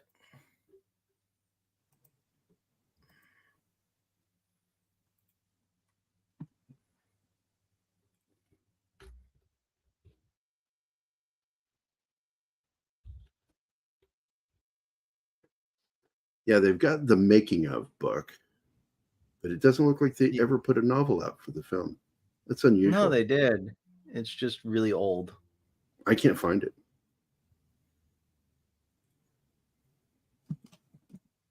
Yeah, I can't find it. Well, yeah, because it came out when the thing Amazon didn't exist at that time. Well, they still usually have a book because you can buy resold or old books from. They just must not have reprinted it after the original. Yeah, that's all. And like I said, here we there's go. probably nothing that stupendous about it. I'm sure it'd be written about in the trivia or whatever on IMDb. Yeah, August 1st, 1987. So the Anima says they wrote a book as a publicity thing for the movie and added some stuff. I gotta find a copy of it. She put a link on the chat for the book. What was it? Private messages. Put your link on the Goodreads. If you can copy that, for some reason in the studio it won't let me copy the text.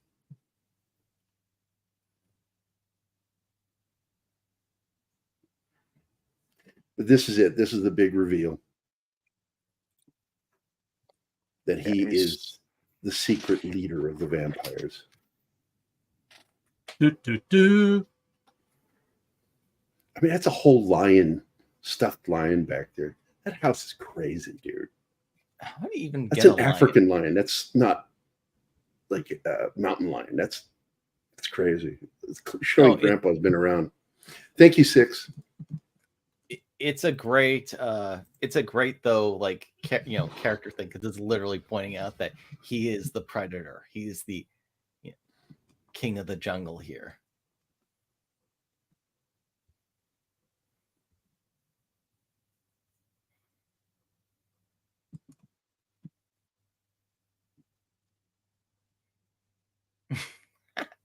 I always love the makeup job they did because it's they gave him like where he doesn't have the pupils on his eyes. And that always looks creepy.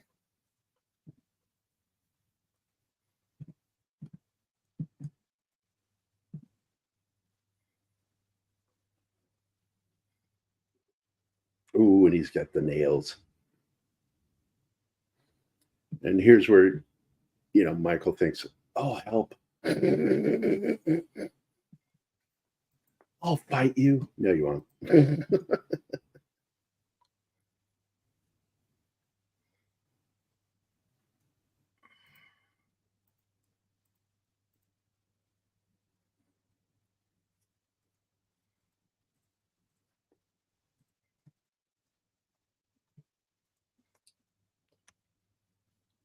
Frog Brothers seem to be calming down a bit.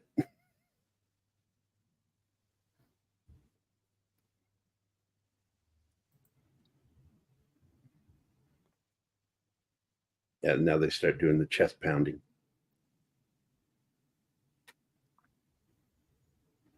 Absolutely, Abdulio. I think that comics is the way to do it. I think, didn't they do a Lost Boys comic series in the 2000s and 2010s?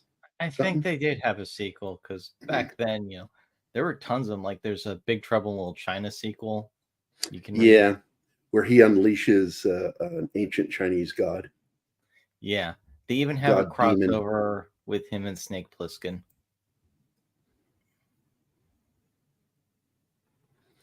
Dad, are you all right? And here comes the line. One thing about living in Santa Clara, I never had good stomach. Oh, the goddamn vampires. Well, he just said all the damn vampires, I guess. That's such a great ending. They're like, wait, what? And it's timed with him slamming the fridge door shut. What a great ending. I really do love that movie. Yeah. Well, I'm looking. Six said she sent me the link, but I am not seeing a message from you, Six. I'm looking on my personal and on my Pop Culture Minefield account. See, Dust Wolfen.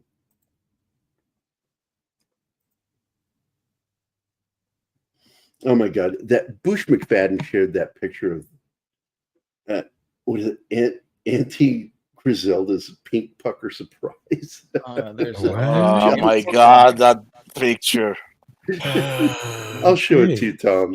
Everybody should have the pleasure of what Bush sends to I us.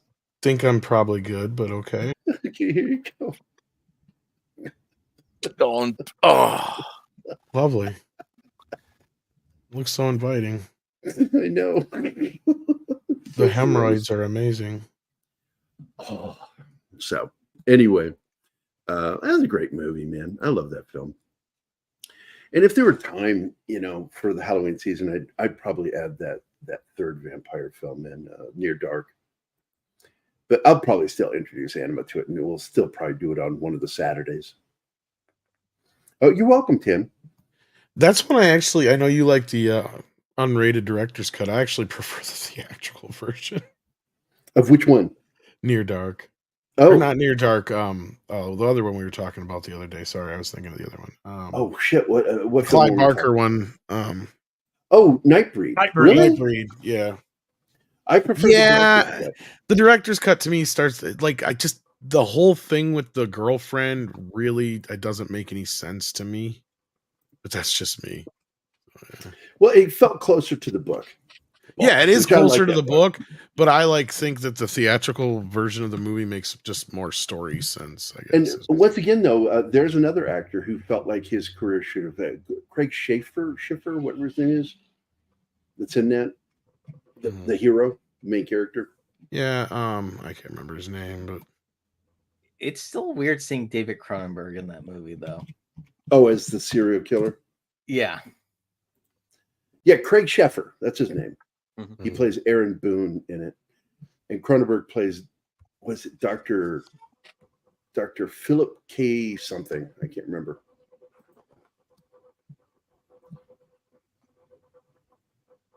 I should do Halloween all year. Halloween should, just like some people say with Christmas should be every day. It's like Halloween should be every weekend. It's my favorite. It's it's my second favorite holiday.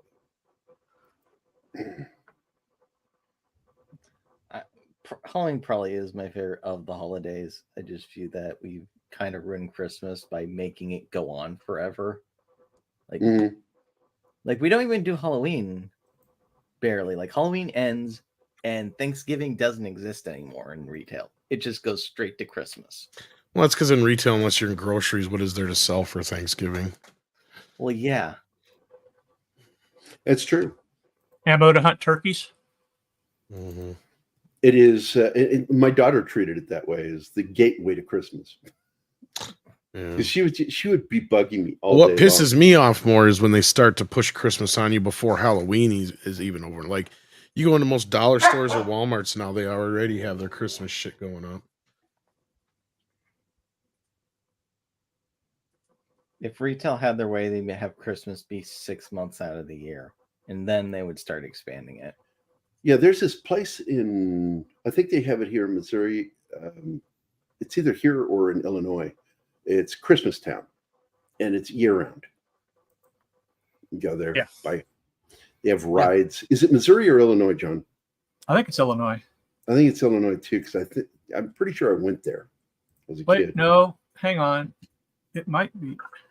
I know there's one in Colorado. It's on the road up Pikes Peak. Pikes Peak.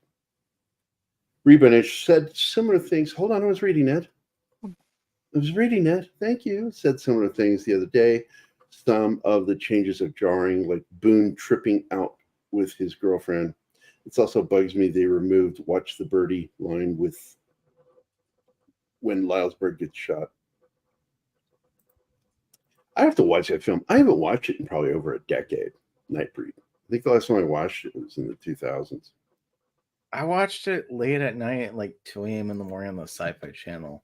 So like I have this weird ass recollection of it. Like I remember him getting shot and turning into a monster. And then was it near the end? One of his friends beat up on the bad guy at the end. But everything else is like a weird ass blank for me with that movie. It is St. Louis. East Dundee, Illinois. Yeah, that's the one I went to. Oh, there's one in St. Louis too. There's one next to Six Flags called Santa's Magical Kingdom.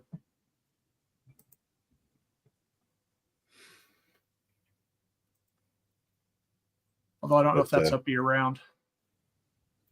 Yeah. I am not of that. I don't agree. I had problems with that movie.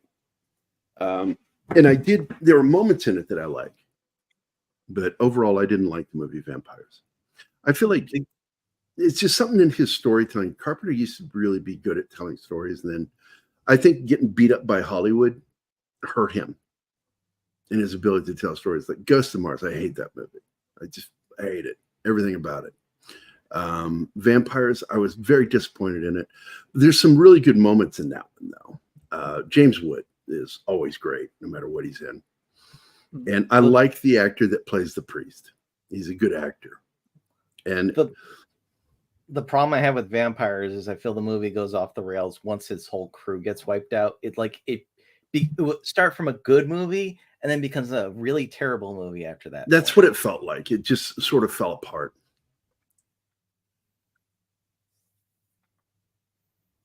After I rewatched Fright Night, what's this?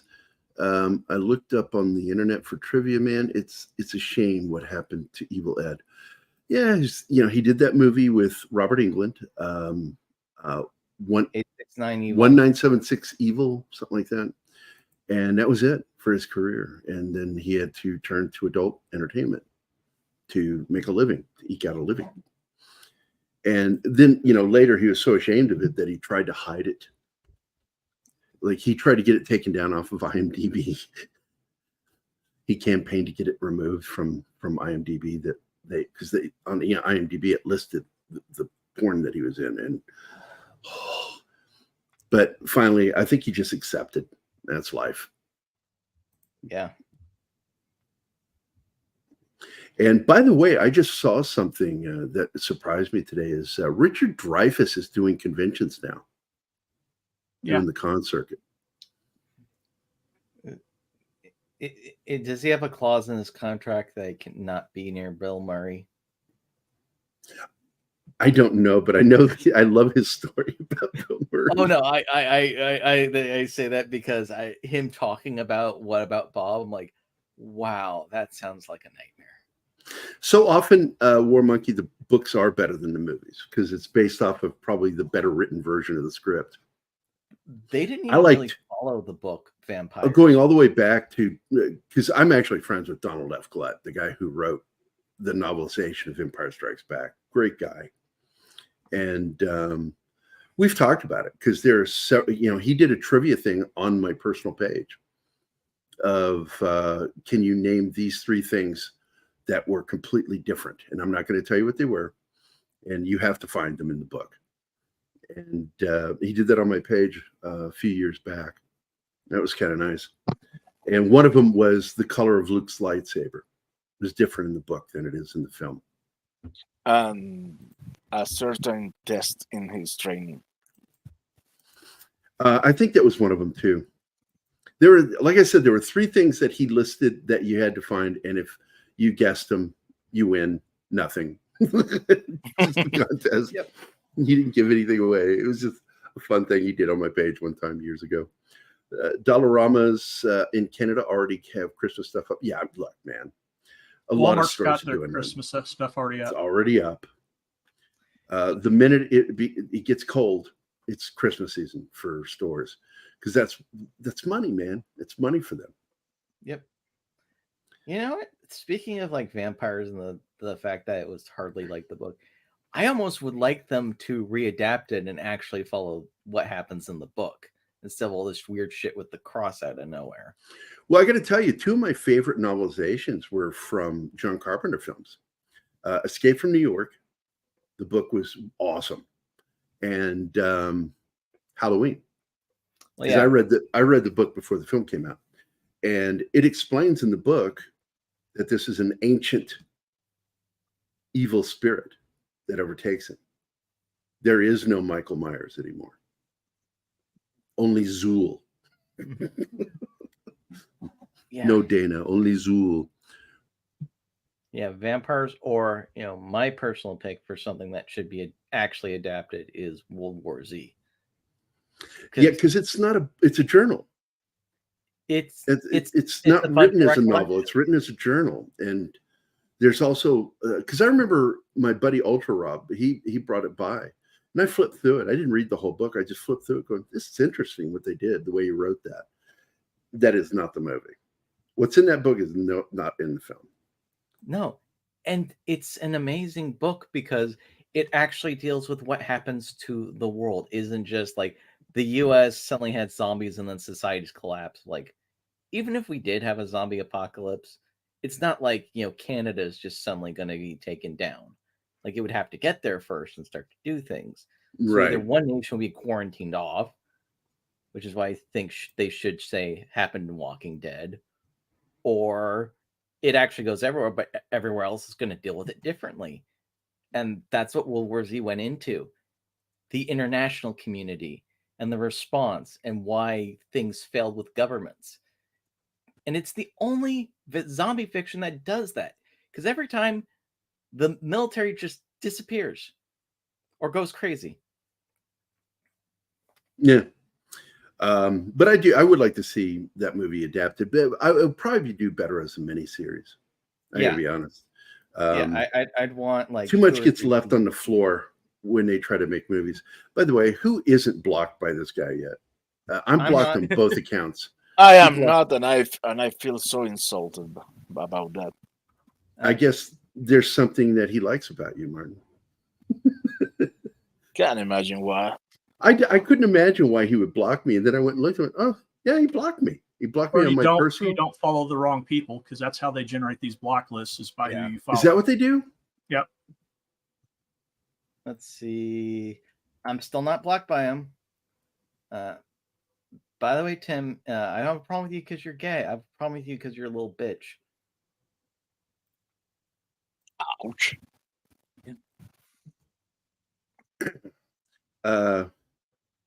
You're not blocked. 6 isn't blocked. I have trouble I'm not believing that because you support everything that he hates. Oh, I know you're blocked. I've never talked about him. Never even said Me his either. name. Never. I didn't even know who he was. I'm like, who? Oh, that guy? That's who wrote. We made out once, but that was a long time ago. That was a long time ago. No wonder he It blocked doesn't you. really count anymore. You suck as a kisser. Exactly. The Last Ship was a good show. Did you watch that, Tom? Not that I recall. It's a good series. It's a post-apocalyptic story of a naval vessel out there that survives. It's a virus outbreak. Yeah. And their job is to go hunt down and find a cure for this virus. And great show, man. I really enjoyed it. Showed the how the countries had to rebuild, and ended on a kind of a downer note, but I still like the show. I like the show a lot. And I don't know why they ended it the way they ended it. I think he just wanted off the show. Not you, Tim, the other Tim. Oh, Six watched The Rig again last night. You know what? I try so hard to enjoy that film. And miniseries. There's so many things that I want to like about that thing. And then they do stupid shit in it that makes no sense. And go in directions with characters. I'm like, why are they doing this? I thought when I first started watching, I'm like, this is going to be great. This force is being unleashed on the world. And these people on this rig are at the epicenter of it. But it just, I don't know. It fell off a cliff. Exactly. It just falls off a cliff. And he went, The ending was dumb. I was just so disappointed with it. Yeah, Anima watched it with me too. She saw it too. She's like, yeah, that's a pretty stupid ending. I'm like, yeah, it makes no sense. It makes no sense. But the concept of it was great. And it was in the somewhere in the production. I don't know if it was in the original writing where it went wrong. But somewhere it just lost its footing and it became stupid.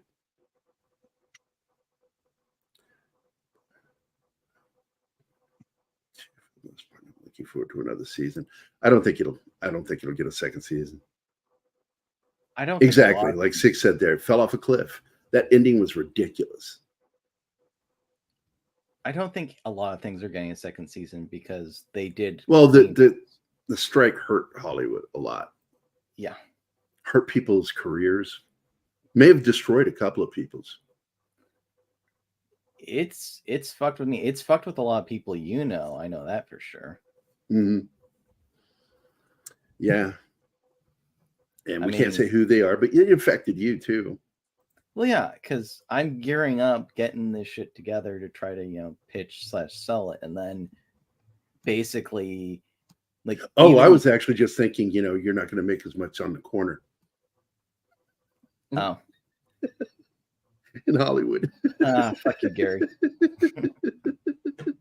You had to know he was going to go there, though. Oh, no, yeah. I'm going to go there. No. You see, I sometimes think that Gerry has decency within him, and that he's a better person than he really is. No, he doesn't. There's not a decent bone in this man's body. Let's be honest. Nothing. None. But no. Anyway, we've wrapped this show up. I think we're done. Your heart is black and full of cruelty, and I hope you die. I will say this about Lost Boys. I agree with Tom wholeheartedly that there should be a prequel series. They need to do a prequel series. If there's a way of pushing for that, maybe we push for it. Because I work in comics. I can find people. Rings of Power got a second season. That's because Amazon. This is where even Amazon's going to end up paying a price for that. Is they're throwing money, and this kind of reminds me. Do any of you guys remember when the studio system started to fall apart? It began in 1948, and a judge's ruling changed the future of how studios work. But the studio system didn't completely fall apart until the 1960s. It took 20 years for it to collapse. And the hardest soul to shoot, Gerry. And well, I wasn't born when this shit happened. I still fucking know it. I read books. Anyway, so after the judge made that ruling in 48, by 1968, the studio system was done. And Harrison Ford, when he came into it, he's one of those actors who's well known that was brought in on the studio system. He was hired by, was it Columbia? I think Columbia is the one that hired him. Correct me if I'm wrong. I think it was Columbia Studios that hired him. And he was one of their, what do they call those? Studio actors. He was part of the studio system. And while he was acting for them, it collapsed and every actor became freelance after that. Because before that, you would see in many movies where a film had to pay and give credit to another studio for that actor appearing in it. If they did cross-studio productions with actors, the actor got paid their normal rate, but the studio got paid too, that they were signed with. And Harrison Ford was signed with Columbia Studios, which is why if you go back to his early work in the 60s, everything was through Columbia Studios. Hey, Gary, actually, since you talked about this whole thing, maybe look into how much the rights are, because the movie's old enough. I mean, what movie? Oh, Lost Boys. No, the rights are still held by Warner Brothers. Warner Brothers is greedy. They hold on to their covetous with their film title. No, but licensing it, like how expensive a license for this? It's not like it's, Star Wars. It's a good question. Look, if look, I'm not going to do it by myself, but if there's a group of us that gets together and pushes for doing a prequel comic, crowdfunded, do a crowdfunding. We'd have to find out how much Warner would want for the rights, and then you'd have to figure out how much Gerry would need to draw it, and I would need to write it. I would probably work with and I have to have at you least, and I would write it. At least a couple $1,000 for hookers and blow. And we would hire Richard Bonk to draw it. Well, you can My draw buddy too, Richard Bonk. Yeah. I know, but Bonk. You do the cover then. Definitely, I like doing covers. But Richard Bonk is one of my favorite. I've worked with him on so many projects. There are artists out there that I'm good friends with that I've worked with. And Bonk and I are close friends in real life, and we've worked together. We love working together. I'll pencil, he inks, he pencils, I ink, and we just love doing that. And I would love him to draw a vampire comic. I think that'd be fantastic. Yeah, and so let's do that. Let's do that, Tom. Well, I will start the wheels rolling, and I will find out what the licensing is for it. I will go look into it, and we can talk about this. But I would love to work with you on the writing. I don't want to draw it, but I will paint the cover and get the right amount of money. You do also, Gary, you make about him and his brother back then, and maybe his brother becomes a vampire, but it doesn't work out well like it did for Sam and Michael. We would do it as like it would be three floppies, 3 comic books. In the industry, you call comics floppies, and anywhere from 18 to 24 pages. And then you do 3 of those as chapters, a 3-chapter graphic novel. 88 the 3 pages. acts to the story, yeah. Yeah, 88-page. Then you put it all together in a graphic novel, yeah. Yeah, but you're able to also you can sell the individual floppies, collect those, or then here's the whole book, buy the whole book. And that's what I learned from working at IDW. I like the idea of Grandpa being like this big hunter. Like that's where all the animals and stuff come from. And then, he comes to Santa Clara to hunt the ultimate prey, which is a vampire. And I like the idea of him knowing one of the Frog brothers' parents, or both of them. Both of them, which is probably why they're alone. They were killed. Could be. Or at least knowing the father or something like that. Yeah, And with other than that, you don't need any more familial connections. You already have Ed Herman's character as as one of the main. Well, we do know because of the book. We Yeah. do know because of the behind the scenes book that there was supposed to be a scene that he was there in 1900. Right. But as I said, he's just the one that keeps getting away from him. And of course, I can already tell you what the last panel will be, and that will basically be him walking off with Kiefer Sutherland's character. Basically setting that whole thing up. But yeah, In the classic Casablanca line, with Humphrey Bogart and the French gendarme. Start of a beautiful friendship. Yep, start of a beautiful friendship. Well, and you really kind of, you got to kind of set up this idea that, that this is what he's going to do and all that kind of business. I'm sure we'd have some fun with it. And we'll probably change the ending. But I'm not going to get I'm not going to get my ideas too much credence at this point because I don't want to get disappointed. So, Yeah, once you begin the writing process, too, they could come back and be like, we want $500,000 for the fucking rights. Be like, well, you look at like Blade Runner in particular. Like, I remember back in 97, 98, Matchbox, Mattel, and another car toy company contacted me asking who to go to get the rights for Blade Runner. I said, well, you need to go to the Blade Runner Partnership, which is Gerry Parencio and Bud Yorkin. And they said, well, are they flexible? I went, no, they are not. I said, and this is what's going to happen. You're going to want to do it, and then they're going to name a price, and you're going to go, I can't turn a profit with that price you want, because it's going to be crazy. Because Bud Yorkin and Gerry Parencio, they held on to Blade Runner in a way that was ridiculous. I mean, even David Yorkin, Bud Yorkin's own son, when he did the Blade Runner game back in 97, he had to jump through so many hoops to get his dad to agree. And the reason we didn't get a second Blade Runner game was because the first one was so expensive that it ended up being too expensive and too difficult. And it was also Westwood Studios was having financial woes. And they ended up selling to another company. I don't think it was Microsoft, but it was something. Electronic Arts bought them out. That was it. EA bought them. And they lost money.